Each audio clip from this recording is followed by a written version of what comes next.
2022년 차이과대학교는 포천시에 거주하는 지역 주민들을 위해 평생교육 프로그램을 진행했습니다. 올해는 우리 가족 건강 살리기라는 프로그램으로 차이과대학교의 대표 교수와 차은혜 교수진이 강사진으로 활동하였고 포천시 주민 20명을 대상으로 성황리에 마무리되었습니다. 차음 산부인과의 강문선 교수는 폐경기 여성들의 건강관리에 대하여 강을 진행하였습니다. 안녕하세요. 차음 산부인과 강문선입니다. 오늘은 우리 가족 건강 살리기의 하나 중에 엄마들의 건강을 책임지기 위해서 폐경 관리에 대해서 이야기해 보려고 합니다. 폐경이 되고 나면 어떻게 진단을 해야 하는지, 그리고 폐경이 되고 나서 어떻게 우리 몸을 관리해야 되고 어떤 약을 쓰거나 또는 그냥 있어도 되는지, 그리고 폐경 이후에 우리가 생활 습관은 어떻게 해야 하는지에 대해서 잘 알아봐서 우리 가족 건강 살리기, 그 중심에 있는 우리 엄마들의 건강을 살리기 위해서 폐경을 어떻게 관리해야 하는지 오늘부터 알아보도록 하겠습니다.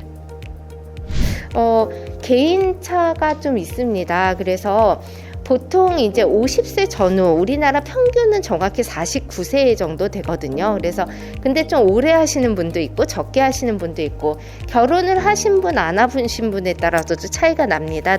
난소에 이제 원래 갖고 있는 난포의 개수가 정해져 있다 보니까 아기를 안 낳거나 결혼 안 하신 분들은 빨리빨리 소모가 돼가 조금 빨리 오시는 경우도 있고요.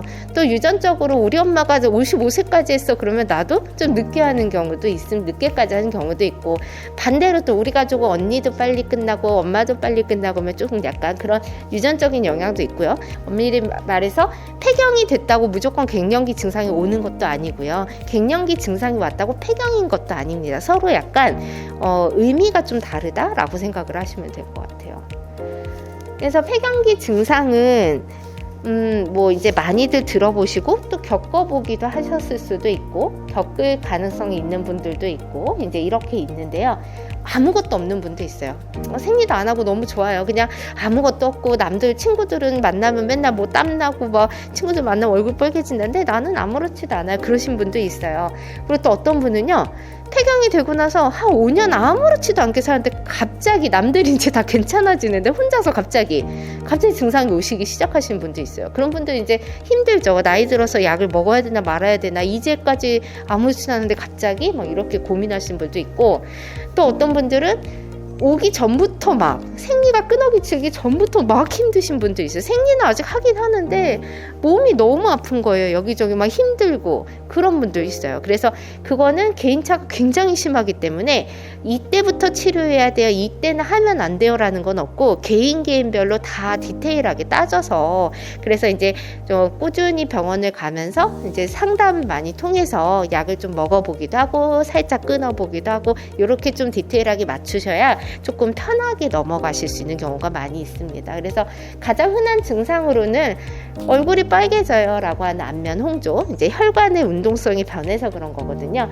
그리고 이제 열성 혼족, 열도 나고요. 막 빨개지는 게 아니라 막 친구들하고 얘기하고 있으면 혼자 막 땀 뻘뻘하고 막 벌써 더워서 막 너는 안 덥니? 막 문 열고 이러신 거. 그 다음에 이제 땀인데 특히 밤에 자다가 땀이 너무 나갖고 축축해져요. 막 그 베갯잎이랑 다 이렇게 축축해지고, 이런 것들이 이제 증상들이 이제 가장 빨리 오는 것들 중에 하나고요. 그 다음에 이런 거는 없는데 잠을 못 자겠어요. 잠을 깊이 못 자겠어요. 근데 사실은 폐경기에 잠을 못 자는 가장 이유는 땀 때문인 경우가 많아요. 덥고 땀이 많이 나서 그런 경우가 많이 있어서 좀 수면 질이 안 좋은 거죠. 그 자꾸 깨고 더우니까 자꾸 문 열게 되고 그런 경우 있는데, 잠을 좀 깊이 못 자고 약간 자꾸 깨고 이런 것들도 이제 증상일 수 있고요.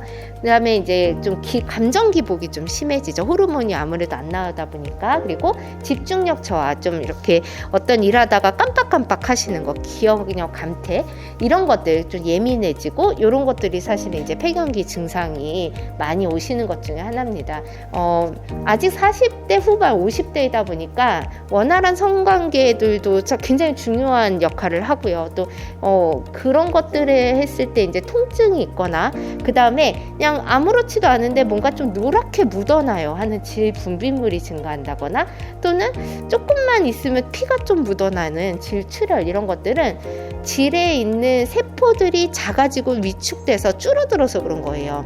물이 많아지고 통통한 질 세포를 유지를 하면은 이런 일들이 없는데, 이제 호르몬이 안 나오다면은 점점 그런 세포들이 쭈그러들고 작아지기 때문에, 그래서 이렇게 이제 질 쪽이 이제 불편한 증상들이 생기고요.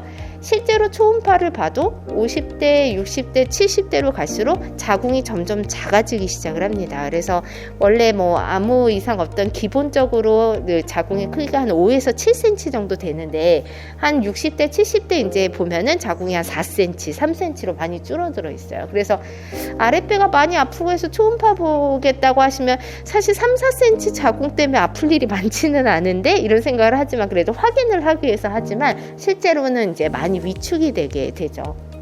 그 다음에 비뇨기 위축, 그래서 요실금하고 이제 빈뇨가 생기는데요. 전반적인 비뇨 생식 기관이 줄어들게 되거든요. 여성 호르몬이 안 나오면. 그러다 보니까 방광이 이제 고무 주머니 같은 거거든요. 굉장히 늘어났다가 한 번에 쫙 짜주고 늘어났다가 쫙 짜주고 해줘야 되는데, 그래서 이제 호르몬 대체요법은 그야말로 호르몬이 안 나오니까요, 난소를 살릴 수가 없어요. 난소는 이제 나는 일 끝났어, 끝이에요. 그리고 난소는 진짜 쭈그러들어서 나중에 막 1cm 미만으로 작아지거든요. 나중에 폐경되고 좀 시간 지나면 초음파로 보이지도 않아요, 난소는. 얘를 어떻게 더 일으킬 수는 없어요. 그래서 밖에서 난소가 하는 기능을 대신해주기 위해서 호르몬을 넣어주는 겁니다.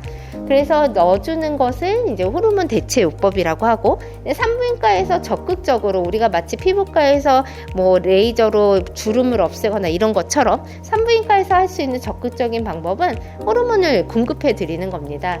호르몬은 이제 우리가 여성 호르몬은 두 가지 종류가 있어요. 에스트로겐이라는 게 우리가 흔히 말하는 여성 호르몬이고, 프로게스테론이라는 것은 약간 자궁을 보호해주는 역할을 좀 합니다. 그 다음에 이제 만들어진 호르몬이 티볼론, 이렇게 세 가지의 약이 있는데, 우리가 보통 호르몬제 먹는다 이러면은 에스트로겐하고 프로게스테론을 같이 있는 복합제제를 드시는 거고요. 에스트로겐은 어차피 어떤 약이나 다 똑같아요. 다 똑같은 종류라서 하나라고 있다고 생각하시면 되고, 단지 그 용량이 많냐 적냐 이런 거에 따라서 약이 조금 달라지는 거고요.